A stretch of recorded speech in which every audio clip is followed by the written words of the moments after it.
Welcome to All Things Financial with Jack Driscoll. Each week, Jack takes on all things you thought were hard to understand about your finances and makes it fun, easy, but most of all interesting. From insurance to the best way to save your money and squeeze the most out of the dollars you put aside for your rainy day. And now, you have a friend in the money business. Here's your host, Jack Driscoll. Welcome back again, everyone, to another edition of All Things Financial. What I'm doing now is a series in the beginning of this year, which is odd for me because I usually do tax planning in the beginning of the year. But I've been asked so much over the last year or so, can I please do a series on long-term care planning? What happens if my parents need to go into a nursing home? What happens if we need to go into a nursing home if we're a married couple? What happens if I need to go into a nursing home if I'm single? Maybe I'm an aged parent that's living on my own. Maybe I'm not. And all these different questions. But a lot of the questions come from the kids saying, we need help getting information on what to do if our parents need care, need health care, need nursing home care, or need care at home to be able to stay at home.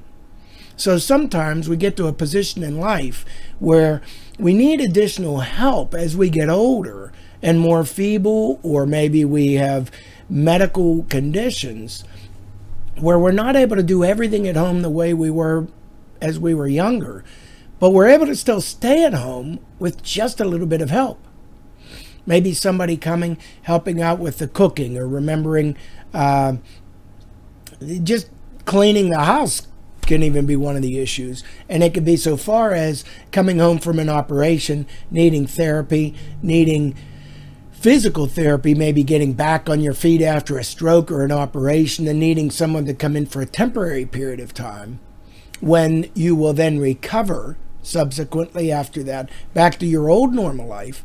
And then there are other situations we run into where a person's health, mental health or physical health begins to deteriorate and is degrading to the point where we're not sure whether that person is safe still living in their home by themselves. So we might have a single parent that is living in their home.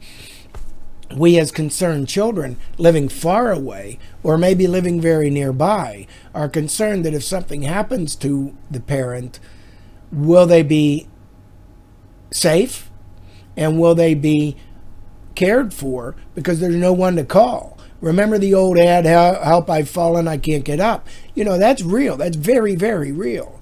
So in today's modern world, that age-old problem still exists. So that's why I decided to preempt all of my other normal programming that I do this time of year, which are all on tax strategies, income taxes, how to save money on, make the most of the opportunities that are available in the tax code, and deal with this issue.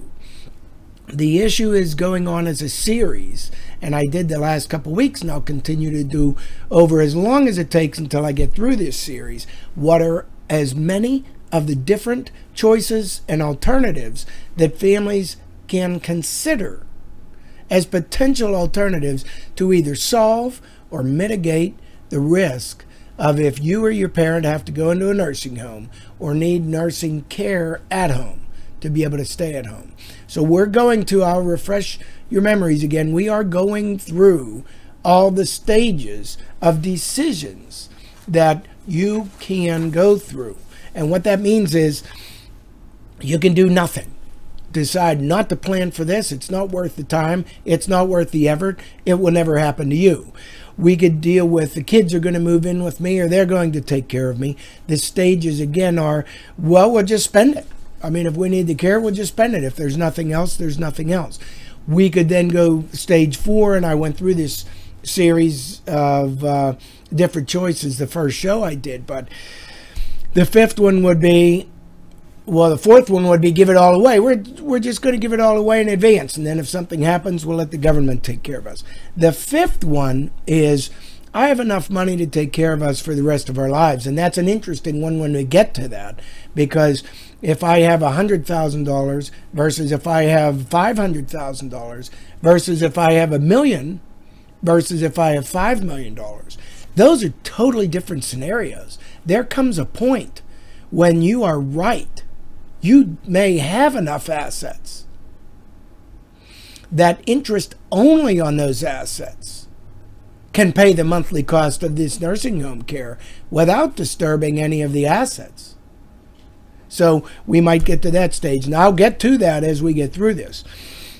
Then the next stage, when we say transferring or giving all the money away, some of the attorneys will come through with some strategies on take advantage of the Veterans Administration. The VA has programs available to help supplement income and also has facilities available for nursing homes. And then we also get to Medicaid planning, well, on the attorney's side. Now, why do I bring this show out? I'm a financial planner. I'm not an attorney. So why do I bring this show out on all these different alternatives that families have? Well, the reason is all things in life seem to actually be affiliated with financial planning. Every decision a person makes, should we go on vacation? Where should we go on vacation? Should we save our money? Should we spend our money? Should we help our kids? Should we change our job? Should we finance our cars? Pay cash? Should we pay off our mortgage? You know what? Almost all decisions in life revolve around financial planning. Financial planning really is life planning, as I see it. So after 38 years in this industry as a financial planner, I've recognized that all these decisions, these life decisions you struggle with, most of the struggles revolve around the finances of the decision. So that's why I bring these series out on and call it All Things Financial. That's why I call it All Things Financial. So we get to the point where we get opportunities to contact attorneys that specialize in these areas, and one of them is Medicaid planning or VA planning. So we'll get to that in future shows. So trust me, I will work through these shows as a series of each of these issues that I'm bringing up to you today, and I brought up to you a couple weeks ago. I told you I would do this in a series, and I will. The next one after that is, what if we carve out a long-term care fund, like we self-insure? And I'll get into that in a future show. Self-insurance really means different things to different people. Some people say self-insure, but it really means I'll set aside some money and when it's gone, it's gone. That's not really self-insuring, folks, but we'll get into that when I get into that show. And then we'll also get into the long-term care insurance, true bona fide long-term care insurance. That deals with, a lot of this area is risk management. A lot of this area in retirement planning, financial planning, it's risk management, folks. It's if something bad happens, what could I have done in choices to help either eliminate the risk, manage the risk, reduce the risk, transfer the risk to someone else, etc., etc. So I'm here to help you with that. When we buy insurance, we're transferring the risk to an insurance company, not saying the long-term care issue or we die too soon or our house burns down, whatever the risk is we're trying to mitigate. Not saying it can't happen, but the financial consequence of that risk we're transferring to an insurance company when we buy insurance. And then I'll also get to you in stage 8 different alternatives such as buying life insurance with long-term care riders, or even going so far as to hybrid type of policies, dual purpose policies that are available, such as life and long-term care policies. So we're going to get through all of that, and annuities with long-term care riders, etc., etc. So I wanted to again give you that highlight to know where we're headed. Believe it or not, I'm only on step 2 in this series so far. It's already been 3 shows. This will be the 4th, and I'm only on step 2. If you know any friends who are also struggling with these areas in advance, wondering if something happens to my parents 10 or 20 years from now, what should we do? Or if they're already embroiled in this situation, hey, mom's slipping, dad's slipping. We see the signs, they don't want to admit it, et cetera, et cetera. You might want to have your friends start tuning into this show or get email addresses to us And that includes you too, because we have an email list database that's fast expanding, that I send the videos of these audio programs out on a weekly basis so you could share all this information with others. The reason I do this show is to share information that maybe you haven't thought through, or maybe you don't have the resources of a financial planner to be able to rely on or lean on. So that's why I'm sharing all this information. All right, in any form of planning, we can plan before the fact, or we can plan after the fact. In other words, we can plan when the event happens, before it happens, or after it happens. We can also maybe get lucky and have it never happen. The real risk is in not doing the planning before things happen. But sometimes we can get through it even after it happens. My recommendation is you involve both your parents and yourselves and your children's in some of these decisions. But the one thing I wanted to let you know is, in financial planning, I'm putting out the show for both groups. Those of you who have run into this situation already, who did not plan before the event happened, and those of you who are becoming concerned about these areas before they happen because you see it happening to someone else or someone else's parents and are afraid of the consequences if it happens to you. What will you do? And a lot of kids are saying, and these are kids 40 and 50 years old that are either raising children or have already raised children, who are now having the concerns of, hey, we're on the last phase of trying to build and accelerate toward our own retirement, because we paid for our college funds for our kids and we put them all through school and we're still upping them out. So we didn't get as far as we wanted in our own retirement savings. So we're trying to ramp them up in our last 10 years or 15 years. And then the realization, what happens if something happens to our parents and they need nursing home care? What are we going to do? Are one of us going to quit work? Are we going to go live with them? Are we going to have them move in with us? Are we going to help them out every day? These are the concerns that a lot of families have. So in my illustration, in step 2 is, the first step was do nothing. These are one of the consequences or alternatives. If somebody needs nursing home, we can, 1, do nothing. Number 2, our kids will take care of us. And that's the stage I'm in today. We're dealing with how many kids do you have when you say, our kids will just deal with it. Because I deal with so many families. I meet with so many families, folks. I can't tell you how many times that's the response I get. I never get the response, we'll do nothing. I get the response, well, we'll think about it. That's telling me they'll do nothing. But the second response I get most often is, and I have a third response I get a lot too, it's never going to happen to me. It never didn't happen to my parents, so it won't happen to me, which we won't talk about that today. But the one about our kids will take care of us. Wow, what a burden that statement puts on your kids if that's true. I do deal with a lot of parents who say, I never want to be a burden on my kids. But I deal with a lot of others who say, my kids will just take care of us. Or they'll say, my kids will just have to take care of us. Folks, that's a way of simply dismissing the issue because it's too tough to deal with. And, you know, back in the day, I'd run into that when I'd talk about life insurance to people, and they'd say the same thing. They'll just, all it is some people don't like to deal with the thought. So I'm doing this radio show. I'm trying to help you recognize it's a lot easier to deal and get solutions in place before it ever happens, hoping it'll never happen, than it is to be one of the unlucky ones when it happens, and all of the planning opportunities that could have been accomplished are gone now, and it's too late, and you're stuck with the very few alternatives that are left, which are horrible and almost catastrophically, I think, could bankrupt the family. So financially, they're really catastrophic in many cases when you wait till the last minute hoping it'll never happen to you, and then it does. So So this rely on the kids. Here are some questions I have for all of you families who are thinking about this. And I know the other burden that has been imposed upon a lot of the kids and the other spouse.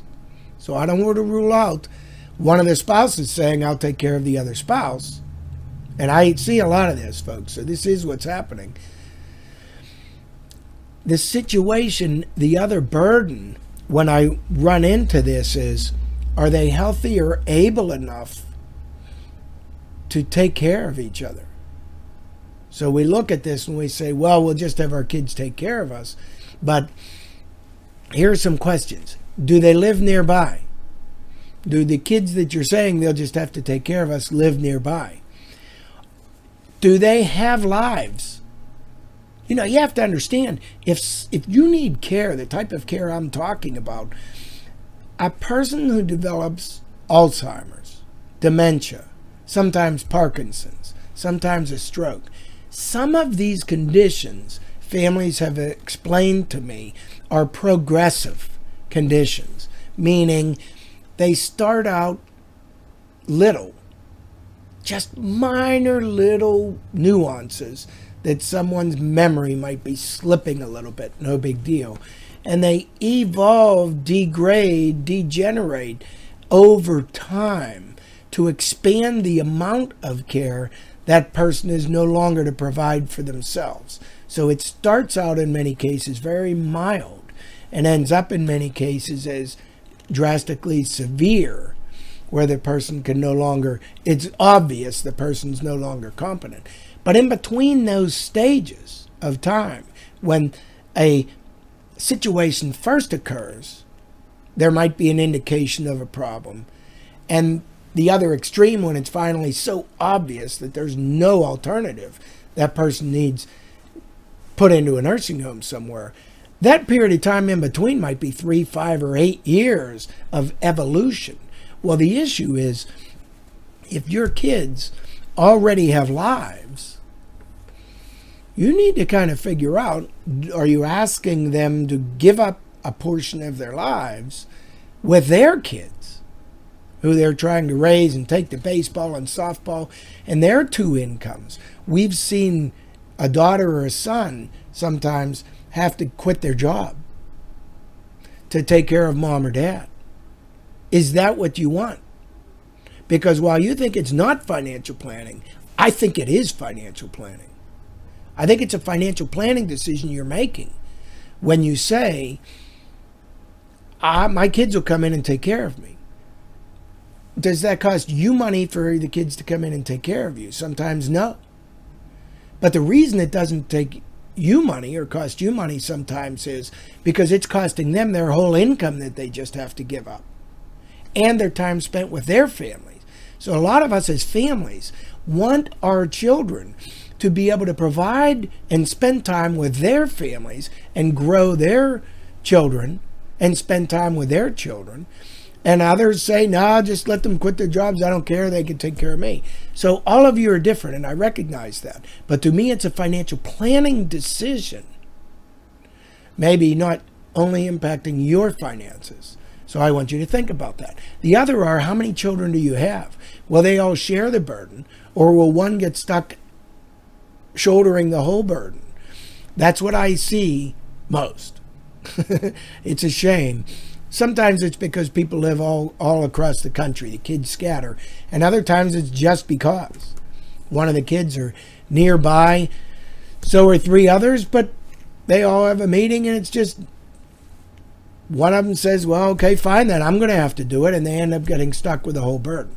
So you need to think this through with your eyes wide open, both you as the kids and you as the parents.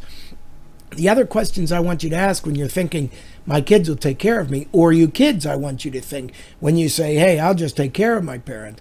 What's that going to do to your spouse if you're making that decision? Hey, I'll just take care of my mom or my dad, whatever it takes. And your spouse and you are relying on your situation as you have it now. But parents, I get back to you and continue to say, ask these questions. Do your kids have lives? Do they live nearby? How many kids are available? Would they share the burden? Do they have children, as I just brought up? Are their kids involved in any activities that you're basically taking them from? And do they both work? So that's the list of the initial questions I'd have you ask yourselves if you're considering having the kids take that burden if something happens to you. And guess what the burden might involve? It might involve round the clock, 24/7 monitoring and taking care of you. It might not, too. It might only involve them coming an hour or two a day, for starters. So I want you to think about this, and I want you to talk to your friends, and every time one of your friends says, oh, my mom's 90 years old or 98 years old, or my mom's in a nursing home, or my dad's this, I want you to ask a little more and probe about that. Or are you going over there and taking care of them? And ask them, how's that working out? And brace yourself. Because the first statement, yeah, I go over there every day, that sounds innocent enough. But, you don't ask people how they feel because they might tell you. How's their day going? Because they might tell you. So you might not want to hear what they say. Oh, my goodness, it's a nightmare. I have to be over here. Nobody else will help. I'm fighting with the doctors. I'm fighting with... Be prepared and brace yourself if you ask that question. But I have seen situations where people that are caregivers are going home at night, or they're staying over, or it's the spouse that's the caregiver, and the spouse is home sleeping at night, and the other spouse gets up and turns the gas stove on and runs the risk the other spouse wakes up and smells the gas and comes down and say, hey, you could have blown us up. I've had other cases where the spouse was watching the other spouse taking care of them and had to padlock the doors from the inside, folks, because the other spouse would wander off at night, disoriented due to an Alzheimer's or dementia. This is serious business. So, am I a medical practitioner? No. Am I a legal practitioner? No. I'm a financial planner sharing on this show situations that need dealt with that could tragically alter a family's finances, or even a couple different generations' finances, because it impacts financial planning so much. Ignoring these problems in advance is why I'm bringing this show out on long-term care. There are solutions, folks. I can't get to them all in any one show, but if you listen through this whole series, I will be going through all of the many different solutions that are available. One of them is the kids taking care of the parents. It might work. You just don't know. Everybody's different. So the first alternative of do nothing is a solution. It might work if the parent doesn't go into the nursing home, or if you don't. The kids taking care, maybe you have 8 kids. Maybe each one of them can take 2 or 3 hours or 1 day a week. Maybe it works, folks. I've seen it work. So it might be a solution. I'm just cautioning you not to blindly trust on that as a solution, but it might be a solution. Do you buy insurance? Do you buy life insurance? Do you do Medicaid planning? All of these things work. So keep listening to the show. I will go through this series trying to express the problems, not take lightly the problems if you don't address them, and then help you find the solutions, or a combination of solutions. We don't have to find the one best one. You could also have somebody helping one of the family members coming over for an hour or 2 a day, but also paid caregiver coming over for 3 or 4 hours a day, because you've made the financial arrangements and have a nursing home insurance policy, for example, that pays home health care. And then you might have also done the VA planning that they're providing you an extra $1,000 a month toward this care. I mean, folks, hang with me here. There are solutions. It's not doom or gloom. Stay with this series. I will get you through these stages of decision making, problem recognition, and then solution recognition, and then solution development. And then we implement those solutions.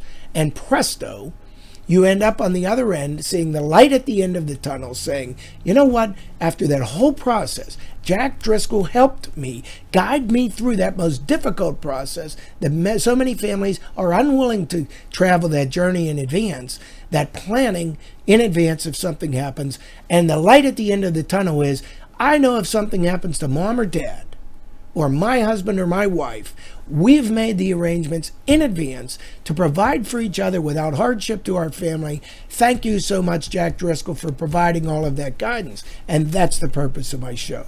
All right, we're out of time again for today. I know it's at a snail's pace. Hang with me. I promised you I'll do it as long as it takes to get through the whole series. This is what goes on in our heads as financial planners. You think nothing's happening and it's all empty air, but believe me, there's a lot that goes on here, and I'm trying to express it. And as I do, you could see how much more and more involved all of these seemingly simple decisions we come up with as certified financial planners, but how much background work is going on in the background to figure out what's best for different situations. So hang with us on the show, stick with the series, get your friends and family to get us our emails. We'll include them in our emails too. They'll get the videos, they'll get the audios. We'll try to help as many people as we can. We'll be back again next week. Thanks for tuning in. You've been listening to All Things Financial with your friend with the answers to all financial matters, Jack Driscoll of Driscoll Insurance and Financial Services. Securities and investment advisory services offered through SagePoint Financial Incorporated, a registered broker-dealer and registered investment advisor and member FINRA and SIPC. Driscoll Insurance and Financial Services is not affiliated with SagePoint Financial, Inc. or registered as a broker, dealer, or investment advisor. You can reach Driscoll Insurance and Financial Services Incorporated at 412-833-1500, and they are located at 2738 South Park Road, Bethel Park, Pennsylvania, 15102.